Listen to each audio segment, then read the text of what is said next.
للہ والصلاۃ والسلام علی رسول اللہ وبعد۔ یہ تفصیلی گفتگو شیخ محترم ارشاد فرما رہے تھے اور دل چاہ رہا تھا کہ یہ موتی یوں ہی شیخ پروتے رہیں اور سمیٹتے رہیں۔ بڑی علمی، اصلاحی، تربیتی اور فکری گفتگو تھی۔ اللہ رب العالمین شیخ محترم کے علم میں، عمل میں، عمر میں برکتیں عطا فرمائے اور یوں ہی یہ علمی مجالس قائم ہوتی رہیں اور ہم استفادہ کرتے رہیں۔ شیخ کے دوران، خطاب کے دوران ایک بات ذہن میں آ رہی تھی۔ صحیح مسلم میں امام شافعی رحمۃ اللہ علیہ نے ایک حدیث جو اپنے شاگرد کو دی تو اس موقع پر کہا تھا، وہ ملفوظ اور منطوق تو یاد نہیں ہے، مستحضر اس کا مفہوم ہے کہ یہ وہ حدیثیں ہیں کہ جنہیں حاصل کرنے کے لیے اہل علم نے بڑے طویل اسفار کیے ہیں، ہم نے یہ تمہیں فری میں دی ہے۔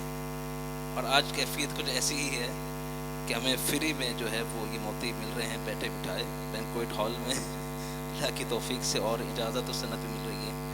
تو ویسے ہم نے جو ترتیب بنائی تھی کہ تقریباً 6 شرکاء سے ہم نے جو ہے وہ قراءہ کروانی تھی، لیکن صرف ایک پر اکتفا کرتے ہیں۔ جامعۃ الاحسان کے مدرس شیخ اسحاق نذیر صاحب سے میں گزارش کروں گا کہ قراءۃ الحدیث فرما دیں۔ بارک اللہ۔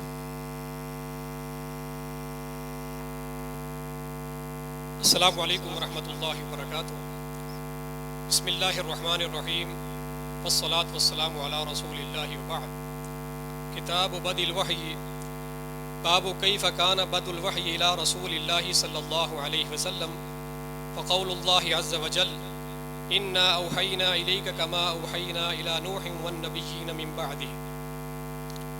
قال حدثنا الحمیدی عبد اللہ بن الزبیر قال حدثنا سفیان قال حدثنا یحیی بن سعید الانصاری قال اخبرنی محمد بن ابراہیم التیمی انه سمع علقمة بن وقاص الليثي يقول سمعت عمر بن الخطاب رضی اللہ تعالی عنہ على المنبر قال سمعت رسول اللہ صلی اللہ علیہ وسلم يقول انما الاعمال بالنیات وانما لكل امرئ ما نوى فمن كانت هجرته الى دنيا يصيبها او الى امرأة ينكحها فهجرته الى ما هاجر اليه۔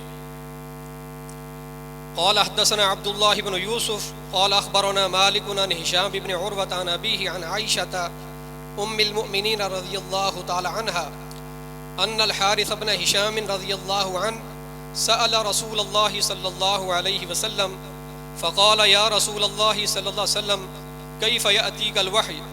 فقال رسول الله صلى الله عليه وسلم احيانا يأتيني مثل صلصلة الجرس وهو اشده علي فيفصم عني وقد وعيت عنه ما قال، واحيانا يتمثل لي الملك رجلا فيكلمني فأعي ما يقول۔ قالت عائشة رضي الله عنها ولقد رأيته ينزل عليه الوحي في اليوم الشديد البرد فيفصم عنه وإن جبينه ليتفصد عرقا۔ قال حدثنا عبدان قال أخبرنا عبد الله قال أخبرنا يونس عن الزهري وحدثنا بشر بن محمد قال أخبرنا عبد الله قال أخبرنا يونس ومعمر عن الزهري نحوه۔